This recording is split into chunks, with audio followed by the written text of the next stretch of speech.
My name is Sarah Miller, and if you asked anyone in my family who I am, you'd probably get a polite smile followed by a story about missed potential.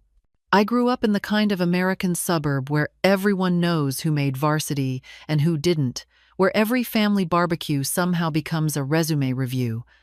Even as a little girl, I learned fast that some of us are born with a spotlight and others are handed the broom when the show's over. Emily, my younger sister, has always been the golden child, and I mean that almost literally. She's got this glow, a perfect report card smile, a way of making adults stop mid-sentence and marvel at her promise. Our parents never hid their preference. Dad's eyes would light up at Emily's science fair ribbons or her college acceptance letters, while I became the backdrop, the quiet one, the experiment that didn't work out quite right. Mom loved us both, but I think she believed love meant smoothing things over, pretending the sharp edges of favoritism were just a trick of the light. It's funny how a reputation sticks. I was labeled the soft one, the girl who couldn't handle pressure, the sister who gave up on things too easily. Every family dinner, every holiday, every time relatives visited, there was this undercurrent, an invisible scoreboard I was always losing. They said it kindly, sometimes even with concern. Have you found your passion yet, Sarah? You just haven't figured out what you're good at. Maybe you'll surprise us one day. I used to think I could prove them wrong. I tried for years, twisting myself into shapes that might finally fit the outline they had in their minds for me. But if you've ever been cast as the disappointment in your own family, you know how hard it is to rewrite the story when no one wants to read a new script. That's the thing about families. Sometimes the roles you're given are harder to break than any bad habit. So, that's who I am at least, according to them.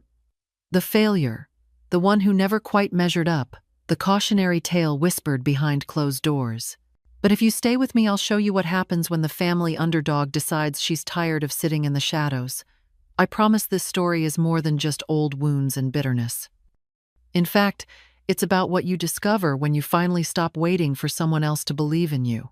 Growing up in the Miller house was a masterclass in subtle reminders of who belonged and who did not.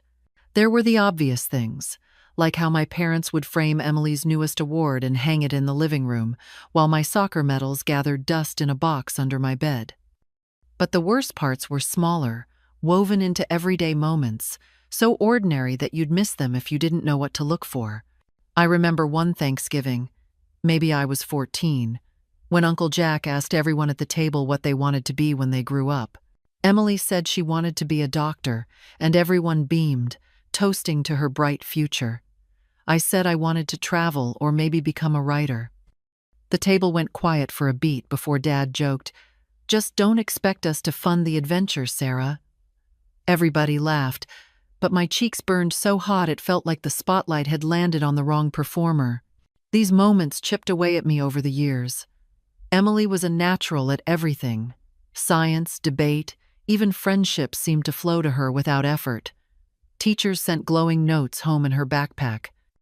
I brought home average report cards and stories about books I'd read, hoping maybe this time someone would be interested. Emily would roll her eyes and say things like, "Nobody wants to hear about imaginary places, Sarah," and suddenly, I'd feel 6 inches tall. If she ever failed at something, it was shrugged off as a fluke. If I slipped, it was another piece of evidence for the family file marked, "Sarah can't keep up." My parents were never cruel, but there was a constant current of gentle disappointment. They spoke in code with phrases like, "We just want you to be happy," or "Maybe you're more creative than practical." They worried aloud about my sensitivity, telling me I needed to toughen up if I wanted to succeed. Sometimes after dinner I'd hear them in the kitchen, whispering about how I didn't have Emily's drive or focus.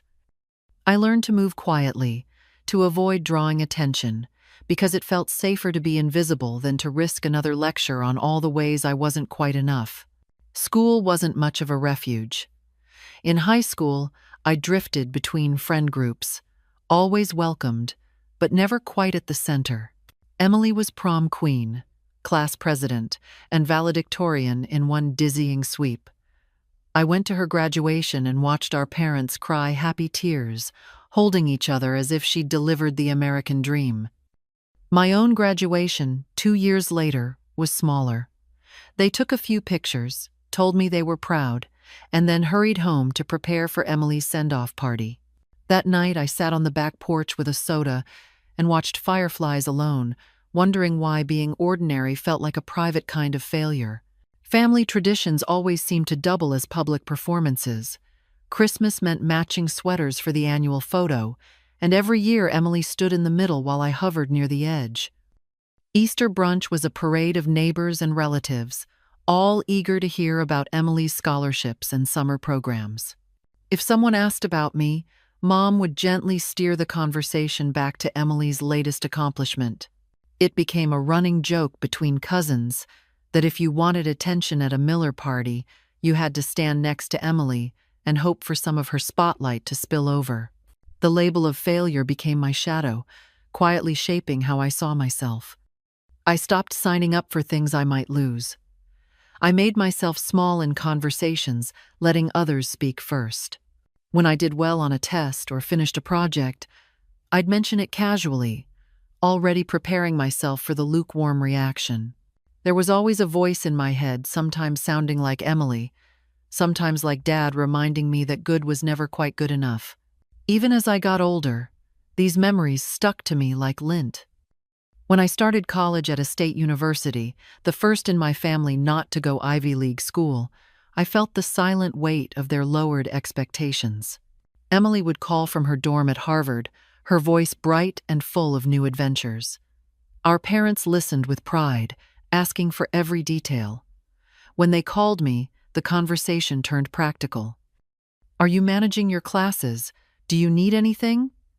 It was care, but it felt transactional, as if they were checking off a list rather than listening to a daughter who wanted to be seen. The truth is, no one wants to believe they're a disappointment, but sometimes a family's silence is louder than any insult. I carried that ache everywhere. It seeped into how I walked, how I spoke, how I dreamed. For years, I believed that maybe if I just tried harder, if I just became someone they could finally root for, I'd stop feeling like a guest in my own life. But the shadow of failure has a way of stretching, growing longer each time you look away, until it's all you see when you look in the mirror. Moving away for college, I found myself with the kind of freedom I'd only imagined. Freedom from the endless comparisons, the careful looks, the tiny remarks that always stung more than they should have. I chose a school far enough that drop-in visits were rare, and I made friends who didn't know anything about the Miller family pecking order. For the first time, I could experiment with who I wanted to be. No one tracking my progress, no one asking me to measure up. I decided to join ROTC, partly out of curiosity and partly because I craved structure. I wanted to see what might happen if I gave myself to something that belonged only to me. The first semester was rough. I was awkward and unsure, and more than once I almost quit. But no one was watching, so I could fail as many times as I wanted, and nobody at home would know. Each morning run, each late-night study session, each grueling drill felt like a secret victory. There were days I thought about calling home and telling my parents I'd been made captain of my squad, but I stopped myself. I realized I didn't need their applause as much as I needed to know for myself that I could do hard things. The less attention I got from my family, the more I built up my own sense of purpose. I worked 2 jobs, managed my coursework, and pushed myself to take on every challenge that scared me. I signed up for survival training in the woods, where I learned how to keep moving, even when my feet bled and my mind screamed at me to quit. I volunteered for community outreach through ROTC, mentoring kids who reminded me a little too much of myself, quiet, overlooked, always wondering if anyone would ever see them for who they really were. Their small victories became my silent source of pride. Graduation came and went with barely a ripple at home. My family sent a card, no phone call, no visit, but I didn't let it break me. Instead, I threw myself into officer training. The Army became a world where nobody cared about the old stories, only what you could do in the moment. I passed courses people said were impossible for someone like me. I learned to keep my head down, my heart guarded, and my focus sharp. Each new achievement was mine alone, hidden away like precious stones no one else could see. I became an expert at moving unnoticed, letting others take the credit, so long as I knew the truth. Over time, the need for validation faded. I saw my own worth in the way I led my team, in the respect of my peers, and in the quiet satisfaction of doing a job well, even when no one was looking. I learned to love the solitude that used to frighten me. The army demanded all of me: strength, compassion, resilience. It became the place where my so-called weaknesses turned into my greatest strengths. I didn't have to be the loudest or the most decorated. I just had to be steady and true. That's not to say it was easy. There were nights when I sat alone in my barracks, wondering if I would ever shake the sense of being less than. I missed my family sometimes, but I missed the idea of what they could have been more than the reality. With every promotion, every mission completed, I felt a small piece of the old shadow fall away. I didn't post on social media. I didn't call home with my news. My story was mine, no longer something to be graded or compared. What surprised me most was how peaceful it felt to finally let go of chasing someone else's approval. I found joy in the day-to-day, pride in each small triumph, and a quiet confidence that grew with every challenge met. I stopped needing to prove myself, not because I'd become perfect, but because I finally trusted my own strength. The art of being invisible became my shield and, oddly enough, my greatest superpower. I was still Sarah Miller, but I belonged to myself at last. The first time I heard Emily's name on the news, I nearly dropped my coffee. I stared at the television, numb, while a reporter described the federal investigation into the nonprofit where she'd worked as executive director for years. The words came out slow and sharp: embezzlement, fraud, betrayal of public trust, and for a second I wondered if I'd misheard. Emily's face flashed across the screen, framed by that same practiced smile I'd grown up with, the one that could charm any crowd. For most of my life, I'd watched her collect praise and admiration like it was her birthright. Now I watched her world unravel in front of strangers, every accomplishment questioned, every friend and donor wondering if they'd ever really known her. The story spread fast. Neighbors whispered, coworkers distanced themselves, and soon our family group chat was on fire. Mom called me in a panic, her voice small and tired. She wanted to know if I'd heard, if I believed it. Dad, who had always bragged about Emily at the hardware store, barely spoke on the phone. He sounded older than I remembered, unsure of what to say. For the first time, there was no talk of college degrees or career milestones. There was only dread and confusion. Emily stopped answering calls. My parents grew frantic, replaying every conversation, looking for missed signs. They convinced themselves it was a mistake, a vendetta, maybe some kind of accounting error that would all blow over. I listened quietly, feeling that old ache twist in my chest. There was a part of me that wanted to comfort them, to smooth things over as Mom always had. But another part, older, colder, kept me silent. This wasn't a story I could fix. As the details came out, the case grew uglier. Prosecutors had evidence of money siphoned from children's programs into private accounts, travel records for luxury vacations, and falsified reports. Emily's public image crumbled. Supporters turned skeptical. I watched from a distance, each news update tightening the knot in my stomach. It felt surreal, almost like watching a stranger fall, but every headline reminded me that I was still her sister, still tethered to her story, whether I liked it or not. The truth, though, is that Emily's unraveling hadn't started on television. Months before the first story broke, I'd gotten a call from a friend in law enforcement, someone who knew my background in analysis and trusted my judgment. There had been some irregularities flagged in the charity's books, patterns that pointed to something more than sloppy accounting. I recognized Emily's signature, the way she moved money around, the overconfident notes she left in the margins. It was like reading a diary written in code I'd memorized by heart.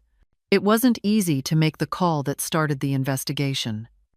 I spent sleepless nights weighing what it would mean for our family, wondering if I was betraying them or saving them from a bigger disaster down the road. In the end, I gave the FBI what they needed. I walked them through the documents, never mentioning my last name, never explaining the connection. They didn't need to know I was the failure in the Miller family. They only needed facts. When the subpoenas came, when the headlines hit, my parents looked to me for answers. Suddenly, the outsider became the person they most needed. I heard the panic in their voices, the desperation, as they tried to understand how this could happen.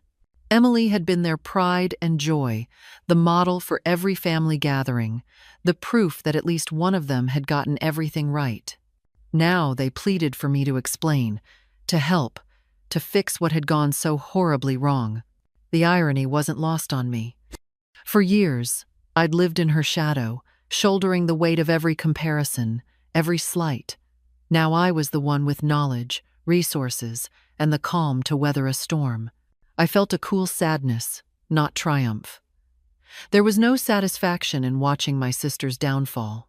The only thing I truly felt was a tired sort of clarity, the understanding that sometimes roles reverse when you least expect it. I tried to help where I could, answering my parents' questions, explaining the legal process, translating the jargon they'd never bothered to learn. I kept my involvement secret, not out of shame, but because I wanted the truth to come out on its own.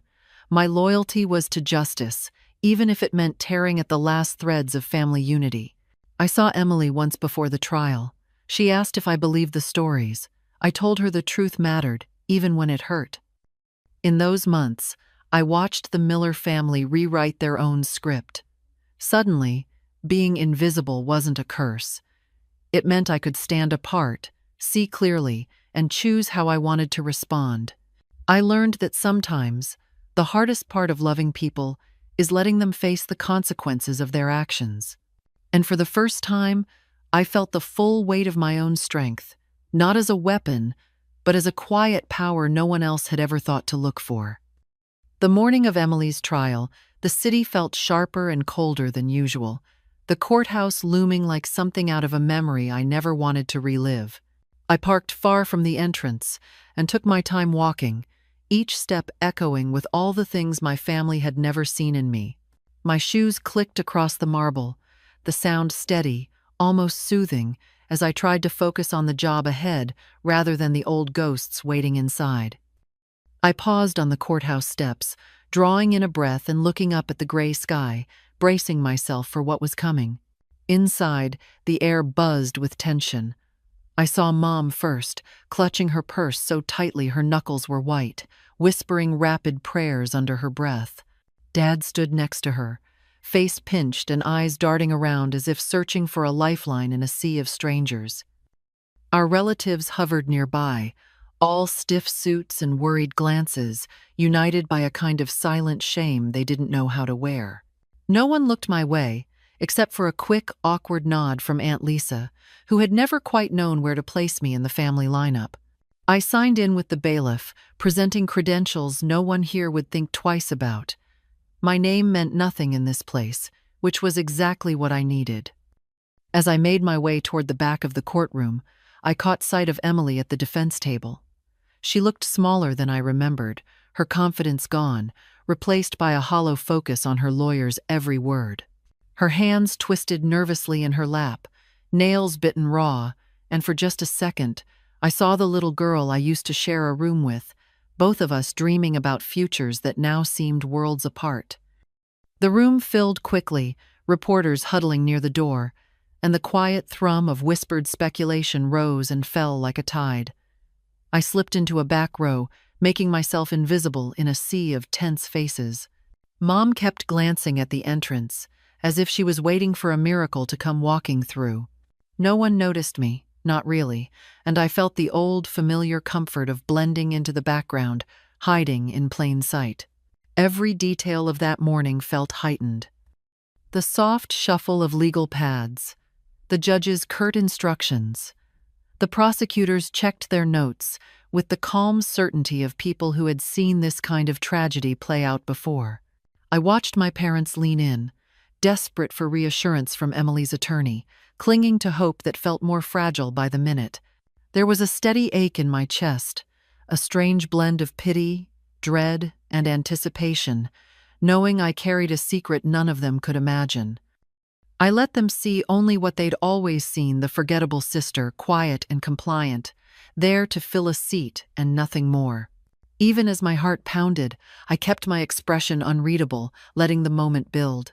I held my truth close, waiting for the right time to step into the light, knowing everything in this room was about to shift in a way no one would ever forget. The courtroom had settled into a tense hum when the prosecutor stood and announced that the government would like to call one final witness. My name was spoken, and every head turned as I stood, the air charged with a kind of electric disbelief. My parents stiffened, their faces flickering from confusion to shock. Emily's eyes widened, her jaw slack as I walked down the aisle, each step heavier than the last. The judge asked me to state my name and occupation for the record. I didn't hesitate. Sarah Miller, Brigadier General, United States Army. My voice rang out, firm, every syllable slicing through years of silence. For a moment, time stalled. The words seemed to hang in the room, impossible to fit into the old family narrative. My mother's hand shot to her mouth. Dad's eyes filled with something raw and searching, a lifetime of missed questions suddenly clamoring for answers. Emily looked as if the floor might fall out from under her. The prosecutor nodded, letting the shock ripple before moving on. He asked about my relationship to the defendant. "Emily Miller is my younger sister," I said, each word steady, holding her gaze so she would know this was real. He pressed for details, and I delivered.